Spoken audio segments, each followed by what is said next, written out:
जय हिंद फिर से हो। आपका स्वागत है फिर से मेरे YouTube channel V S Noida में। मैं मेरे के आपका फिर से स्वागत करता हूँ। जैसे कि आप लोग देख पा रहे हैं मेरे भाई कि आपका जो एग्ज़ाम है उसको देखते हुए हम लोग आज थोड़ा हम समांतर श्रेणी मतलब एपी चैप्टर 5 जो है आपका उसके बारे में चर्चा करेंगे। अब देखिएगा आपका जो एग्ज़ाम रहेगा 1 मार्च को रहेगा। मैं तो देखिए 1 मार्च 2025।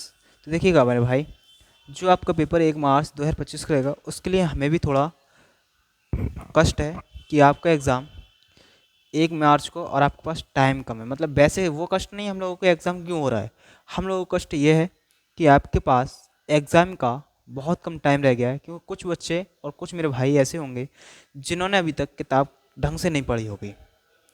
तो मेरे भाई मैं उस इस टाइम पर वो क्वेश्चन लेके आ रहा हूँ वो और चैप्टर वाइज चल रहा हूँ। क्योंकि चैप्टर 4 तो मैं कंप्लीट कर चुका, चैप्टर 3 भी कंप्लीट कर चुका मेरे भाई।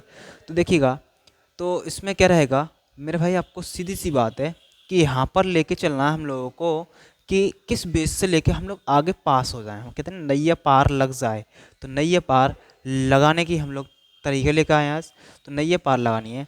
देखो एक बात कहकर नैया पार लगानी है क्या कि अब ना तेरे आने की खुशी, अब कि अब ना तेरे आने की खुशी ना तेरे जाने का गम, कि ना अब तेरा आने की खुशी ना तेरे जाने का गम, बीत गया वो जमाना जब दीवाने थे हम तेरे। ठीक है, ध्यान रखना, जब हम दीवाने थे हम, जब ध्यान रखना। तो देखिएगा अब इसके बाद चलिएगा स्टार्ट करते हैं क्लास को। अब यहाँ पर सॉल्यूशन करते हैं इसका मेरे भाई। बहुत सिंपल से क्वेश्चन रहते हैं, समांतर श्रेणी सबसे हलवा चैप्टर है, से बात समझ में आ जाए तो देखिएगा मेरे भाई कैसे। चलो तो देखो मेरे भाई सबसे पहले समझना 2 से 100 के बीच सभी पूर्णांकों जो 3 से विभाज्य हो का योग ज्ञात कीजिएगा मेरे भाई। योग ज्ञात करना है, इसका मतलब योगफल ज्ञात करना है। चलो तो मेरे भाई 2 से लेके 3 से विभाज्य, तो 2 तो है नहीं तो कौन है 3।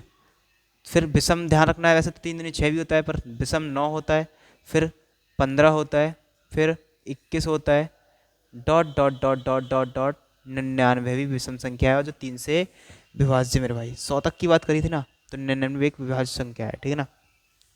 तो देखो ए मेरे भाई ए बराबर अच्छी तरह से जानते हो 3 होता है, डी बराबर अच्छी तरह से पता कर सकते हो 19 में 9 में से 3 घटाओगे कितना होगा 6। पहले हम लोगों को एन का मान पता चल जाए मेरे भाई तो हम ऐसे पदों का योगफल निकाल लेंगे। अब देखो ए एन आपको दे रखा अच्छी तरह से मेरे भाई 99, 99 दे रखा है मेरे भाई। तो ए एन बराबर फॉर्मूला अच्छी तरह से पढ़ के आए, ए प्लस एन माइनस 1 डी बराबर 99।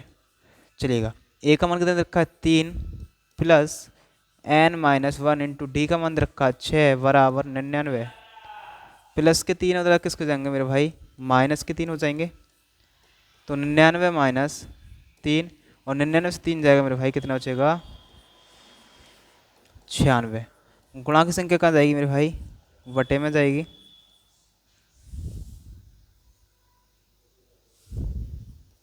96/6, 6 एकम 6, कितने बचे 6 छंग 36। ठीक है ना, क्योंकि 3 बचे 36 हो गए। 16 माइनस के इधर जाके मेरे भाई कितने हो जाएंगे प्लस के, तो ये हो जाएंगे मेरे पास डायरेक्ट 17 लिख दे रहा मेरे भाई। ठीक है, ये मेरे पास एन तो आ गया। अब मैंने निकालना कितना है 17 पदों का योगफल निकालना है। तो मेरे भाई बहुत आसान क्वेश्चन है, 17 पदों का योगफल। ठीक है, मतलब जो इतने पद हैं हमारे पास 17 पदों का योग। तो देखो फॉर्मूला लगाएंगे मेरे भाई S17 बराबर N/2 A plus A N. ये फॉर्मूला लगा के ख़त्म कर रहे हैं खेल इसका मेरे भाई, बहुत सिंपल में।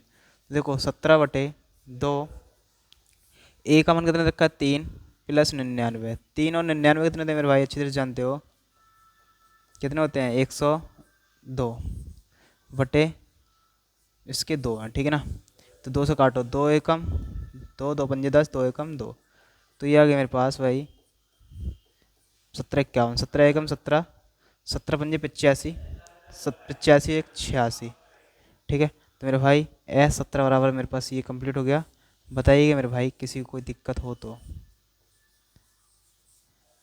ये मेरे पास आंसर आ गया, बताएं मेरे भाई किसी को दिक्कत, ख़त्म। चलिएगा थोड़ा स्पीड के साथ ही क्लास ले रहे हैं हम लोग। ये दूसरा क्वेश्चन, आज मैं ज़्यादा क्वेश्चन नहीं लूँगा। कह रहा है यदि किसी समांतर श्रेणी के प्रथम 8 पदों का योगफल 64 और इसके प्रथम 17 पदों का योग दे रखा हम लोगों को 289। कह रहा है प्रथम पद एवं सार्वंतर ज्ञात कीजिए। मतलब ए हमसे और डी पूछा है मेरे भाई। तो ए पूछ रहा है हमसे और डी पूछ रहा है मेरे भाई। ठीक है, चलो। तो देखो, प्रथम 17 8 पदों का योगफल मतलब इसका ही है 8 पदों का योग। 8 पदों का योग बराबर कितना रखा है मेरे भाई? 64।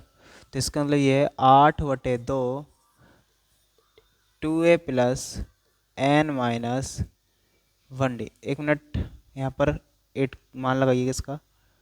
तो देखो यहाँ पर लगाएंगे 8 माइनस 1 इंटू डी बराबर 64। ठीक है, तो करिएगा यहाँ पर 2 चौक 8, तो 4 2a प्लस 7 बचेंगे 7d बराबर 64। ये हटा दीजिएगा, कोष्टक इसका नहीं है, ये कोष्टक इसका है। गुणांक की संख्या क्या जाएगी बटे में? तो 2a प्लस 7d बराबर 64/4। 4 एकम 4, 4 छिंग 24। तो मेरे पास भाई आ गया 2a प्लस 7d बराबर 16, समीकरण नंबर 1। ठीक है ना? समीकरण नंबर क्या हो गई? 1। कैसे? 2a प्लस 8 माइनस, मतलब फॉर्मूला तो आपको जानते अच्छी तरह से, एस एन बराबर n/2 2a plus n minus 1d होता है, इतना जानते हो। ठीक है ना? चलिएगा, अब देखो यहाँ पर क्या करना है। अब बोला 17 पदों का योगफल, 17 पदों का योग 289 है मेरे भाई। तो यहाँ पर क्या लगाएंगे? 17/2 2a plus 17 minus 1 into D बराबर 289। भैया गुणा की संख्या कहाँ जाएगी? बटे में। अच्छी बात है। 2a प्लस 16d बराबर 289/17। 17 से काटो, 17 17 289। तो मेरे भाई आ गया 2a प्लस 16d बराबर 17। ठीक है मेरे भाई, यहाँ तक हमारे पास क्लियर है। चलिएगा मेरे भाई, अब यहाँ पर क्या रहेगा मेरे भाई कि यहाँ पर ये हमारे पास आ गया। और देखो ये आ गया हमारे पास, बटे की संख्या भी गुणा में कर दे रहे हैं। बटे की संख्या क्या आती है मेरे भाई? गुणा में। तो ये आ गया मेरे पास 2a प्लस 16d बराबर 17 तो नहीं, कितना होता है मेरे भाई? 34। समीकरण नंबर 2 मेरे भाई। ठीक है ना मेरे भाई? चलिएगा, समीकरण नंबर 2 डाल दी हम लोगों ने। अब इसके बाद मेरे भाई रहता है कि विलोपन विधि। देखो, इसका चरगुणांक ए का और इसका चरगुणांक आपको मिल रहे हैं, तो आप लोग क्या करेंगे मेरे भाई? इसको घटाने पर कर दे रहे हैं। देखो, समीकरण 1/2 को 2/1 को घटाने पर, 2/1 को घटाने पर घटा दो मेरे भाई। तो कैसे लिखेंगे हम लोग? 2a प्लस 16d बराबर 34, और ये होगा मेरे पास 2a भाई 7d बराबर 16, plus plus minus plus plus minus plus plus minus. भाई इसका रूल होता है, ध्यान रखना। जैसे प्रकार आप लोग भाग करते हो ना, भाग में कहते हो घटा दें, तो ध्यान रखना जो चिन्ह इसका होता है आगे, उसका अपोजिट चिन्ह यहाँ लिया जाता है। इसका जो अपोजिट होगा वही लेंगे। ध्यान रखना, इतना मेरे बात को ध्यान से सुन लेना। और माइनस माइनस प्लस हो जाएगा, तो अच्छी तरह से जानते हो आप मेरे भाई। और अगर प्लस माइनस कोई डिफरेंस है ना, तो आप लोग इसका अपोजिट चिन्ह लेके चलिएगा। इसका भी अपोजिट लीजिएगा, इसका भी अपोजिट लीजिएगा, इसका भी अपोजिट लीजिएगा मेरे भाई। ये थोड़ा ठीक है मेरे भाई, इसका अपोजिट लेना है। चलो, ये ख़त्म। तो 16 में से 7d जाएगा, कितना बचेगा मेरे भाई? 9d। अब ये बताइए, 34 में से 16 जाएगा, कितना बचेगा? 34 16 8 बचेगा, और इधर 1 बचेगा। गुणांक संख्या कहाँ जाएगी मेरे भाई? बटे में। तो 9 एकम 9 9 दूनी 18। तो मेरे भाई डी बराबर कितना आ गया मेरे भाई? 2। अब जो डी का मान है वो आप लोग भाई मेरे पास समीकरण में रख दीजिएगा। डी का मान समीकरण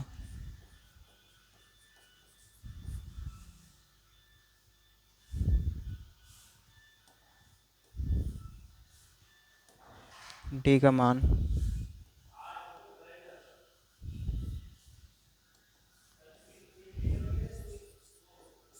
समीकरण एक में रखने पर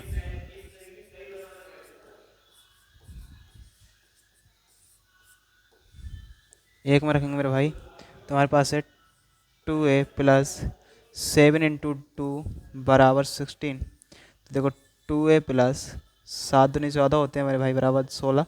अब प्लस के 14 किसके जाएंगे मेरे भाई, माइनस के। अभी बताइएगा मेरे भाई कितने बचे, 2a बराबर 16 में से 14 जाएंगे, कितने जाएंगे, 2। गुणा की संख्या मेरे भाई कहाँ जाएगी, बटे में। 2 एकम a बराबर कितना आ जाएगा मेरे भाई, 1।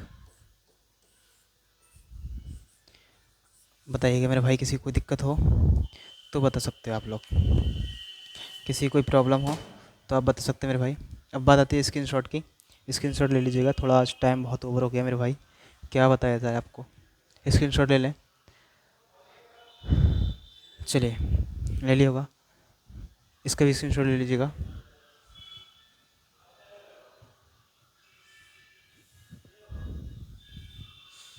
मेरे भाई आपसे माफ़ी चाहता हूँ कि मैंने आज जो क्लास ली है थोड़ा जल्दी जल्दी ली है मैंने।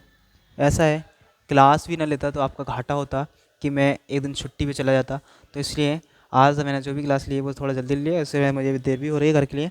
अब यहाँ पर जो था वो थोड़ा इशू हो गया था, इसी में इशू होने के कारण हम लोग ऐसा करके लाए। मतलब हमारे इशू वगैरह कुछ नहीं था, हम लोगों को समझ में नहीं आ रहा था, कहने का मतलब ये है क्या हो गया ये, ठीक है ना। तो चलिएगा, आज की क्लास में यहीं तक रखता हूँ मेरे भाई, माफ़ कीजिएगा और वीडियो को ज़्यादा से ज़्यादा शेयर कीजिएगा, जल्दी से हम लोगों को सक्सेस कराइएगा। मिलते हैं नेक्स्ट क्लास में, तब तक के लिए बेटा, जय हिंद जय भारत।